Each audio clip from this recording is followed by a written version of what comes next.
the amount that they have touched so many of us here in the United States already has been gloriously beautiful and full of love and kindness from them. We can all feel it. It touches. A lot of us cry almost all the time when we watch their report. We're just really, I'm very, very happy to be here today. So after 99 days of walking, and these days, me and many other monks are getting sick. As you can hear my voice, right? And I try my best to talk. And I heard that there are so many people outside as well. Not coming in. And I'll try to wrap this up so we can start moving to the next location. So how many of us here has already joined my talk? Okay. So today, after 4 days walking in Virginia, today is actually the largest crowd in Virginia.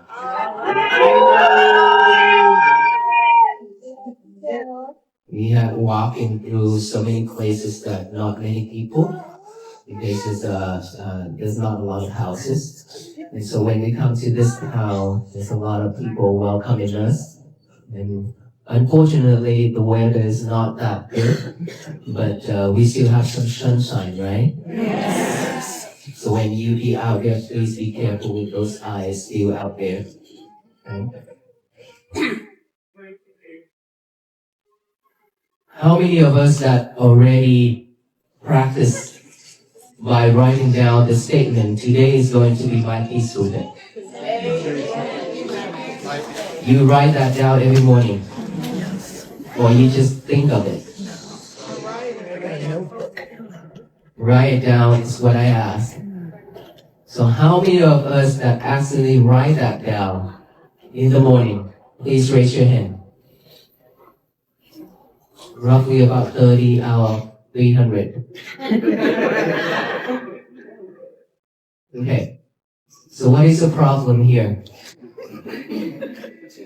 Need more mindfulness. What is the problem that is stopping us from writing down that statement? Today is going to be my peaceful day. Is it because it's not helpful? Is it because it's not necessary? Or is it because no motivation to do it? No motivation. Who's in here that have no motivation to write that down?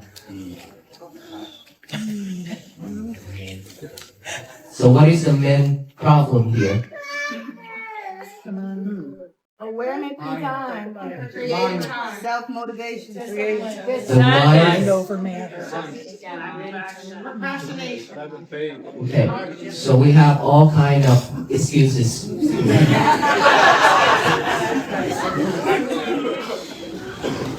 Let me tell you one thing. 3 years ago,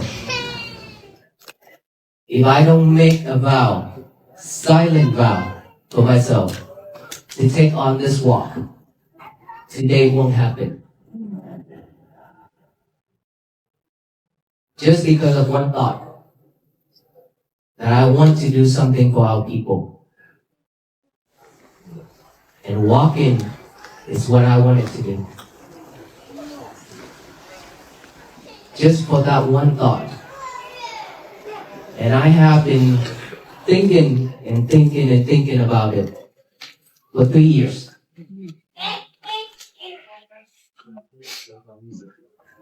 With that desire, whenever I do anything that is wholesome, I make that vow again and again, over and over, to support my vow. And then a couple months ago, in 2025, I decided to walk. And I asked my teachers that, can I do this? He said yes. So, the reason why I want to tell you that is, Without us have a strong determination for ourselves, there's no way that we can do anything else.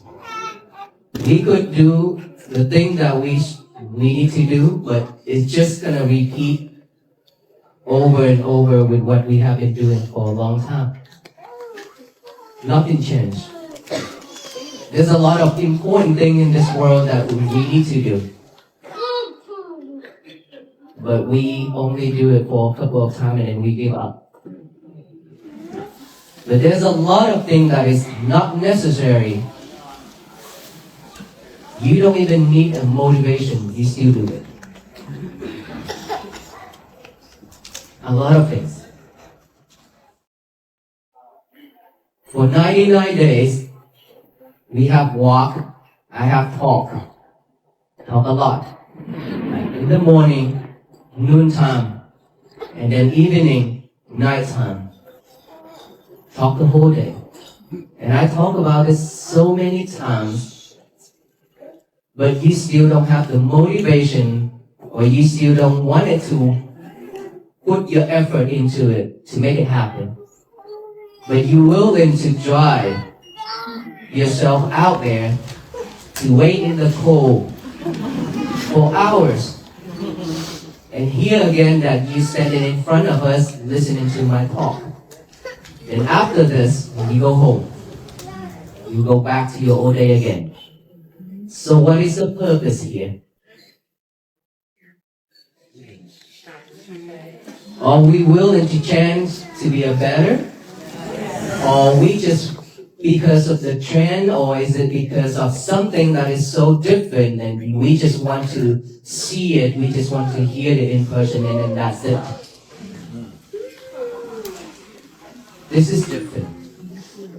Like I said, if this waffle piece is going to be the same as many other missions, everybody just coming out for it, and then at the end, everything settled out. Nobody remember about anything about it again. I don't want this waffle piece to be the same, like that. It would be a lot of wasteful time for all of us here and all the monks and all that effort that the monks have made.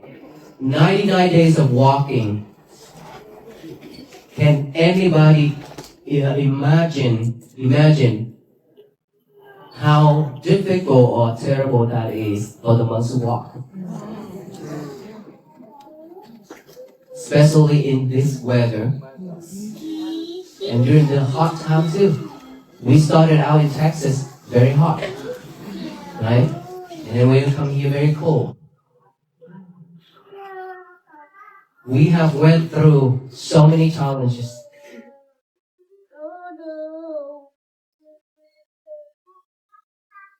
And so for us to continue without stopping, without giving up, we have to have a strong determination for ourselves. We know the meaning behind it. And of course, for all this love and support, since we started to here to this state, there's so many people coming out. That tells me how important it is for all the people in this country and around the world. Is it right? Yes. So if that is the right thing, if that is what I said is right, it is very important, then what makes us stopping from what we supposed to do every morning by writing down that statement that I always said, if we just think about that in our head, it's totally different. We've been doing this for years, right? But why I say you have to get a piece of pen, a paper and a pen out, write out the statement. Today is going to be my peaceful day. Just write that down. Read it over and over with our eyes, and then read it out loud with our mouth. You don't know how important it is for our eyes, our mouth, our hands, and our head to do this job together. Very powerful. Super powerful. And if we can do this, it reminds you more often during your day.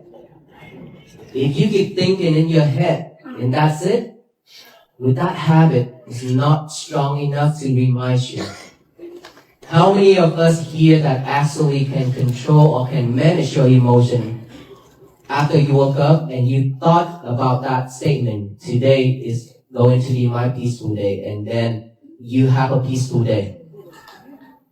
When somebody says something, does something to you, and you still remain calm and patient, who in here can have done that? Okay, less than 10 people. What about 290 people left here? Your day is messed up? Yeah? Messed up, right? Then why not writing that down? If your day is already messed up, then why can't you just get a piece of paper and a pen out and write it down? The reason why I always say that is because I practice. I will not tell you what I don't practice. When I practice, I know the benefits of it. I will talk about it. And when I talk about mindfulness, I know how important it is about mindfulness because I practice that every day. Writing down that statement with concentration, that is mindfulness practicing. That is also meditation. Mindfulness, which is the key that all of us need. We all lack of mindfulness. We are doing everything in this world without mindful. You're not mindful with what you're doing. Because of that reason, anything happens, you react and you suffer. You messed up your day. Because you're not mindful, right? If you're mindful enough, you will not let your day be messed up. That is the reason why I always ask everybody to write that down, that statement, and read it over with our eyes and read it out loud. And why do I have to say, you have to read it out loud?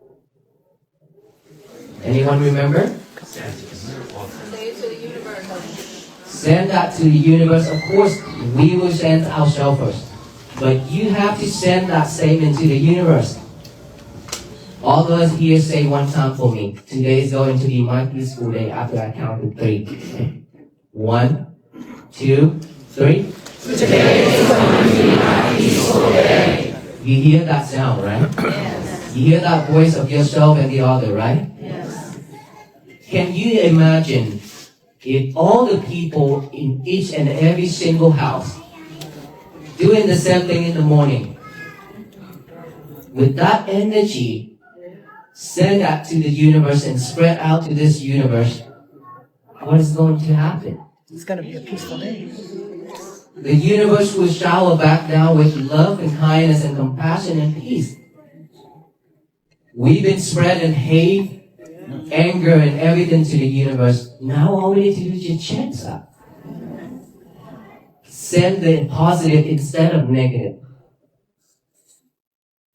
Let's say in this crowd right here, all of us are peaceful right now. That is why this energy that we can share with each other. But if there's somebody here, or me, with a very angry mind, angry speech, would you like to send me a listen? Of course not. That energy spread out, right?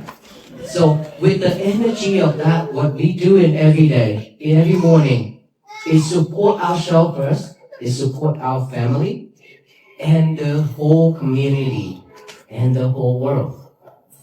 It is very important. That is why I say you have to walk with us. Not just the monk who walk alone. Of course, in spirit. I ask all of us to walk in spirit with the monk. By doing that every day. Simple, right?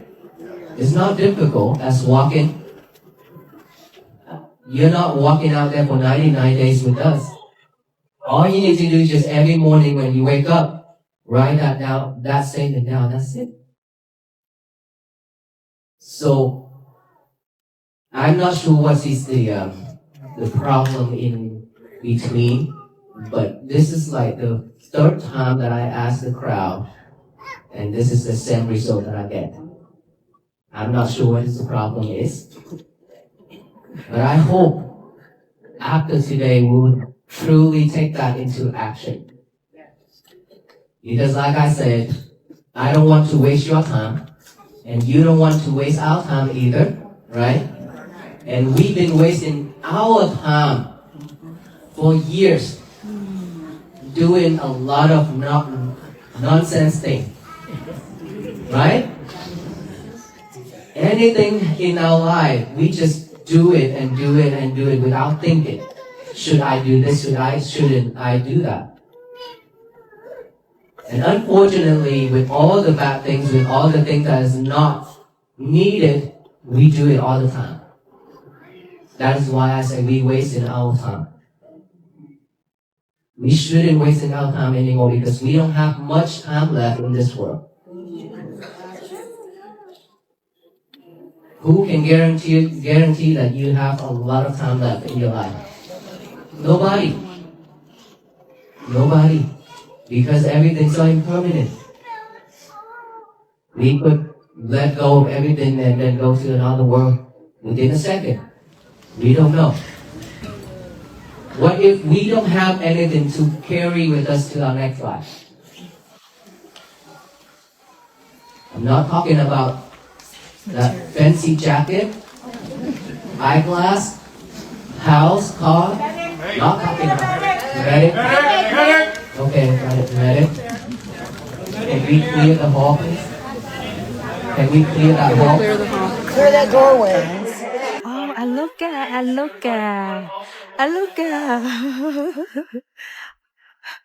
Gigi stuck here for Aloka. Hi, Aloka. People miss you, Aloka. People miss you, Aloka. Aloka. We miss you, Aloka. Aloka. Aloka, we miss you, Aloka.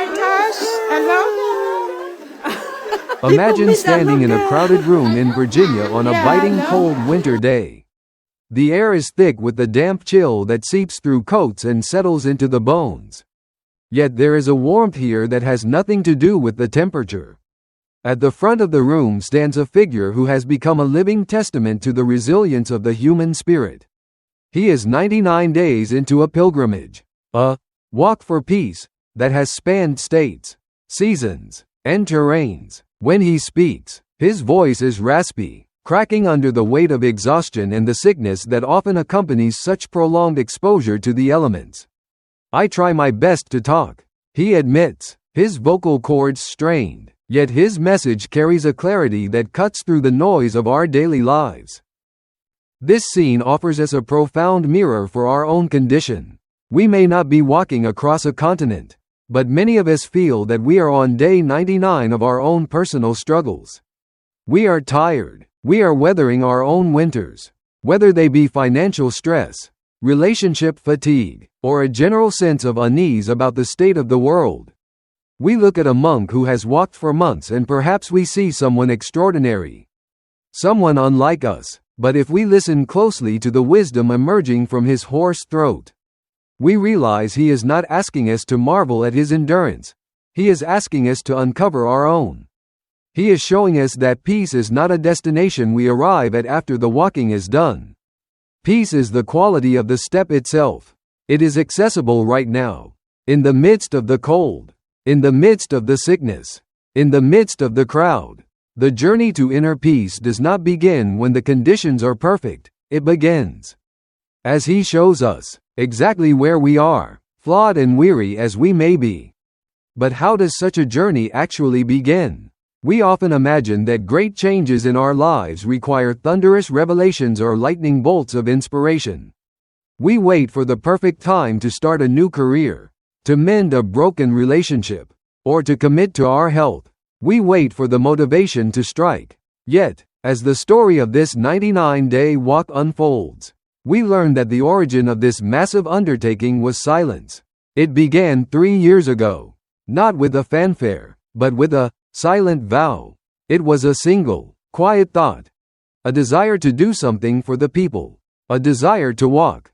This concept of the silent vow, known in mindfulness traditions as *@hithana*, or strong determination, is the invisible engine of all transformation. The monk shares that for 3 years, he nurtured this thought. He didn't just have a whim. He made a promise to himself that he reinforced over and over again. This challenges the way we typically approach our goals. We live in a culture of instant gratification, where we expect our desires to manifest immediately. When they don't, or when the initial burst of excitement fades, we give up. We treat our commitments like New Year's resolutions, earnest on January 1st, and forgotten by February. The teaching here is that motivation is a fickle friend. It comes and goes like the weather. If this walker had relied solely on feeling motivated, he would have stopped back in Texas when the heat was unbearable, or in the early days when the blisters formed. Instead, he relied on determination. He tells the crowd that without this strong determination, we are doomed to repeat the same cycles over and over. We do things for a couple of times, and then we quit. We leave a trail of half-finished projects and half-hearted promises behind us. The walk for peace exists today because one person decided that his vow was stronger than his comfort. It invites us to ask ourselves, what is the silent vow we have been afraid to make? What is the one thing we have been thinking about for 3 years? Waiting for permission to start? The lesson is that the permission never comes from the outside. It must come from a quiet, unshakable, yes, deep within our own hearts. However, a vow is abstract until it is brought down to earth. Grand intentions about world peace or transforming my life are wonderful, but they are often too big to hold on a Tuesday morning when the alarm goes off and the coffee spills. This is where the teaching shifts from the philosophical to the radically practical. The monk asks the crowd a simple, piercing question. How many of us have already practiced by writing down the statement, "Today is going to be my peaceful day"? The response in the room is telling. Out of 300 eager listeners, people who drove through the cold, waited in lines, and stood for hours to see him, only about 30 hands go up. That is 10%. This statistic is a striking reflection of the human condition. We love the * idea of peace. We will drive miles to hear a lecture about it. But when asked to do the small, unglamorous work of picking up a pen and writing 7 words on a piece of paper, we resist. We have excuses. I didn't have time. I forgot. It feels silly. I can just think it in my head. The monk challenges this resistance with gentle but firm logic. If we just think about that in our head, it is totally different. He insists. He urges us to engage our whole being in the intention. When we write it down, our hand moves. When we read it, our eyes see it. When we speak it, our mouth vibrates with it. It is a ritual of alignment. By skipping this small step, we are telling ourselves that our peace is not worth 30 seconds of effort. We are willing to spend hours doom scrolling on our phones or worrying about the future. But we cannot spare a moment to set the trajectory of our day. This resistance is the problem he tries to diagnose. It's a lack of mindfulness in the mundane. We assume that because the act is small, the result will be small.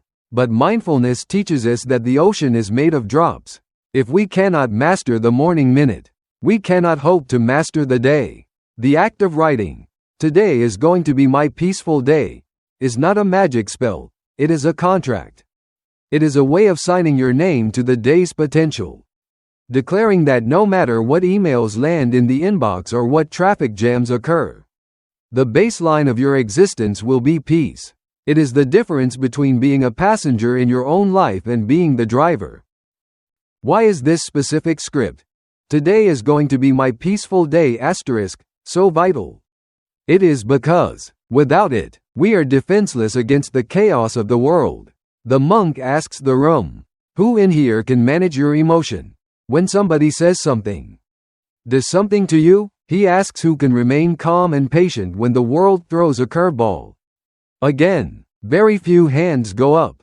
For the vast majority, when the world pushes, we fall, we react, we snap back, and suddenly, the day is messed up. We have all experienced this. You wake up feeling fine, but then a rude comment from a coworker or a piece of bad news on the television hijacks your nervous system. You spend the rest of the day stewing in anger or anxiety. You are not living your day. You are reacting to someone else's. The monk points out that this happens because we are lacking mindfulness. We are walking through the world with our emotional immune systems compromised. The written vow acts as a shield. When you have taken the time to write, see, and say that today will be peaceful, you have installed a buffer between stimulus and response. When that rude comment comes, a part of your brain, primed by your morning ritual, remembers the vow. You pause. You think, "I decided this morning that today is a peaceful day. This anger does not fit into the container I built." It doesn't mean you become a robot or a doormat. It means you retain your power. You stop outsourcing your emotional state to the behavior of others. The monk's endurance on the road is a macrocosm of this micro practice. Just as he refuses to let the freezing wind stop his walk, the practitioner refuses to let a moment of frustration stop their peace. It is about emotional sovereignty. If we don't claim our day, the world will claim it for us. This claiming of the day extends beyond our own skin. There is a moment in the gathering where the teacher asks everyone to recite the phrase together. 1, 2, 3. Today is going to be my peaceful day. The sound rises from 300 throats, filling the hall. He asks them to listen to that voice, to hear the sound of themselves and their neighbors. He speaks of sending this energy to the universe. To a skeptical mind, this might sound esoteric, but viewed through the lens of mindfulness and psychology, it is deeply pragmatic. We are constantly broadcasting our internal state. When we are angry, we radiate a tension that our children, partners, and colleagues can feel instantly. We spread hate, anger, and everything to the universe. As he puts it, we pollute our social environment with our moods. Conversely, when we cultivate peace, we become a localized center of calm. Imagine if every house in a neighborhood did this. Imagine if, before leaving for school or work, every family member paused to set this intention. The universe the monk speaks of is not just the cosmos, it is our living room, our office, our grocery store. The universe will shower back down with love and kindness. He says, this is not magic, it is the law of reciprocity. If you enter a meeting with a genuine, grounded peace, you lower the temperature in the room. People de-escalate, aggression softens, you receive back what you projected. By speaking the vow aloud, we are not just talking to ourselves, we are making a public declaration of non-violence. We are saying that today, we choose to be part of the solution rather than the noise. In a world that often feels fractured and hostile, this is a radical act of service. We often feel helpless to change the big problems of the world. But we have absolute authority over the energy we bring into a room. To waste that power is a tragedy. To use it is to walk in spirit with the peace pilgrims, even if our feet never leave our hometown. This urgency to practice, to stop making excuses and actually write the note, say the words, and embody the peace, is underpinned by a stark reality. We do not have forever. The tone of the gathering shifts as the monk addresses the ultimate motivator, impermanence. Who can guarantee that you have a lot of time left in your life? He asks. Nobody. We live with the illusion of permanence. We act as if we have an infinite number of tomorrows in which to finally be happy, finally be kind, or finally be peaceful. We waste time on nonsense things, on petty grudges, on worrying about things that don't matter. We drift through life without thinking, repeating the same unhelpful patterns because we assume the clock will keep ticking. The monk's reminder is sharp but compassionate. Everything is impermanent. We could go to another world within a second. This is not meant to scare us, but to wake us up. If we knew we had limited time, would we spend our morning angry at the traffic? Would we skip the opportunity to tell ourselves, today will be peaceful? The walk he is undertaking is a long one, but life itself is short. The fancy jacket, the eyeglass, the house, the car, none of these accompany us across the threshold of death. The only thing we carry is the quality of our mind, the energy we cultivated. This perspective reframes the morning practice from a chore into a precious opportunity. Every time we choose peace, we are preparing ourselves for the ultimate letting go. We are packing the only bag that matters. And then, as if the universe wanted to test the very lesson being taught, the transcript records a moment of real-time crisis. In the middle of the lecture, a disturbance ripples through the crowd. A call for a medic. Someone has collapsed. In most gatherings, this would be the moment where peace evaporates. Panic usually sets in. People rush. Voices raise. Curiosity and fear take over. The lecture on peace is interrupted by the chaos of life. But here, the teacher demonstrates the ultimate application of his philosophy. He does not stop the class, he moves the classroom into reality. Everybody stay calm, he instructs. He clears the way for the helpers. But for the rest of the 300 people, he gives a different task. He does not let them give in to the rubbernecking or the anxiety. Right now I ask you, just close your eyes. He says, put your left hand on your heart. The right hand on top of your left hand. While the medics work, the room falls into a different kind of silence. He guides them to find their pulse. Focus on your heartbeat and feel it. This is the crucible of mindfulness. It is easy to be peaceful when everything is going according to plan. It is easy to feel spiritual when the incense is burning and the music is soft. But can you find your heartbeat when someone is collapsing 10 feet away? Can you be the calm center in the middle of a storm? He teaches them that their panic helps no one. The best way to support the person in distress is not to add to the chaos, but to contribute a grounded, stable energy. Support each other by being calm. He says, by anchoring themselves in the rhythm of their own hearts, knowing if it is fast, knowing if it is strong, they create a container of safety. They move from being spectators of a tragedy to being participants in a collective healing. The heartbeat becomes a metronome of presence. It brings them back from the what-ifs of the future to the undeniable reality of the now. In that moment, the abstract idea of world peace vanishes, replaced by the immediate, tangible peace of a regulated nervous system amidst uncertainty. This, ultimately, is the invitation that extends to us as we read these words. The Walk for Peace is not just a historic event happening on the roads of Virginia. It is a metaphor for the day you are about to live.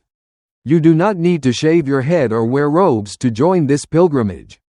You do not need to walk 99 days through the rain and snow. The pilgrimage happens every morning when you open your eyes. The road is your daily routine. The cold weather is your difficult boss or your financial stress. The sickness is your own doubt and fatigue. But the tools remain the same. It starts with the silent vow, the determination to be better today than you were yesterday. It manifests in the small, humble act of writing down your intention. Today is going to be my peaceful day. It survives through the shield of mindfulness that protects you from reactivity. It echoes out to the universe through your voice and your actions. And finally, when the inevitable emergencies of life occur, when the medic is called, metaphorically or literally, it anchors you in the beating of your own heart. The monk's voice may be losing its power after hundreds of miles, but the message is louder than ever. We are all walking. The only question is how we choose to take the next step, with the heaviness of habit, or with the lightness of a peaceful vow. The pen is on the table. The paper is waiting. The next heartbeat is yours to feel. The walk begins now.